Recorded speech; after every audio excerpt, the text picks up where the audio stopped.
ئەمیری کۆمەڵی ئیسلامی بەیاوەری شاندێکی سەرکردایەتی قەزای ڕەواندزی بەسەر کردەوە. مامۆستا عەلی باپیر ئەمیری کۆمەڵی ئیسلامی کوردستان بەیاوەری شاندێکی سەرکردایەتی گەیشتە قەزای ڕەواندز. سەرەتا لەلایەن سەرۆکی فراکسیۆنی کۆمەڵی ئیسلامی لە پەرلەمان و بەرپرس و کارگێڕانی مەڵبەندی سۆرانی کۆمەڵی ئیسلامی لە سپیلک پێشوازی کران. ئەمڕۆ بەڕێز جەنابی مامۆستا عەلی باپیر ئەمیری کۆمەڵی ئیسلامی بەسەردانێک لەگەڵ شاندی یاوەری گەیشتن بە سنووری مەڵبەندی هەشتی سۆرانی کۆمەڵی ئیسلامی.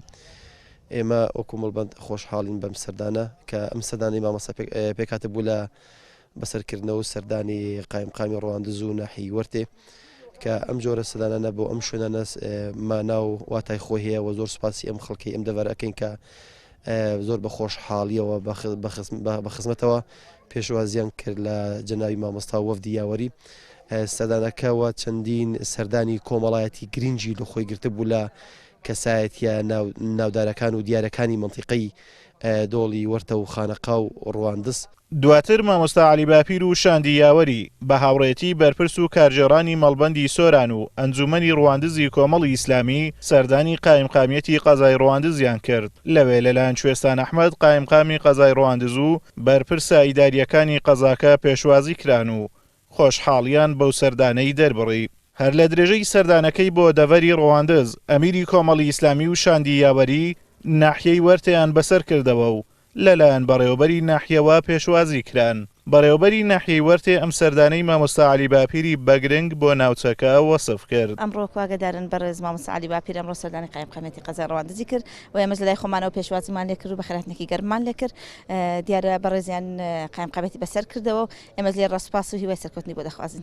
حتمما جێی دڵخۆشی بوو سەردانی مامۆستا عەلی باپیر و هیوای سەلامەتی بۆ دەخوازن.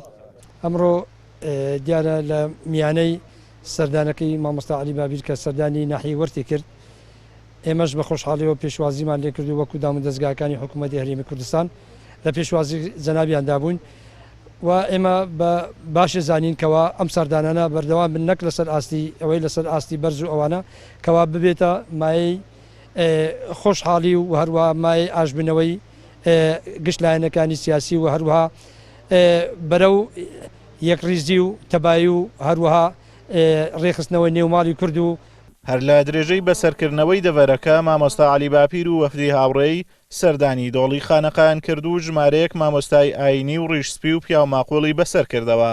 لە یەکەم وێزگەی سەردانەکەی لە دۆڵی خانەقا مامۆستا عەلی باپیر سەردانی ماڵی مامۆستا مەلا عەبدوڵڵا پێشنوێژ و وتارخوێنی مزگەوتی خانەقای کرد. دواتر هەر لە خانەقا سەردانی ماڵی مام عەبدوڵڵا حاجی ڕەحمان کەسایەتی ناوچەکەی کرد بە مەبەستی هەواڵپرسین و بەسەرکردنەوە. دواتر لە ناحیەی وەرتێ سەردانی ماڵی هەریەک لە مام حاجی شێخە و بەشداری پرسەی کۆچکرد و حاجی مستەفای کرد.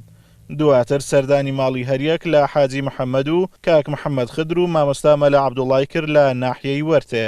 لەم بەسەرکردنەوانەدا مامۆستا عەلی باپیر لە نزیکەوە هەواڵی ئەو کەسایەتیانەی پرسی و بارودۆخ و ڕەوشی ناوچەکەی لەگەڵ تاوتوێکردن. جێگەی ئاماژەیە لە یەکەم وێزگەی سەردانەکەی بۆ ناوچەکە مامۆستا عەلی باپیر لە گوندی کەڵەشین بەشداری لە پرسەی کۆچکرد و عومەر ئاغای سورچی سەرۆکی عاشیرەتی سورچی و سەرۆکی پارتی پارێزگارانی دموکراتی کوردستانی کرد. لەوێش لەلایەن بنەماڵەی کۆچکرد و بە گەرمی پێشوازی کران. هەروەک سوپاسی هاوخەمی مامۆستا و کۆمەڵی ئیسلامیان کرد بۆ بەشداریان لە پرسەی عومەر ئاغای سورچی. ئازاد ئۆمەراوی کەناڵی ئاسمانی پەیام ناحیەی وەرتێ.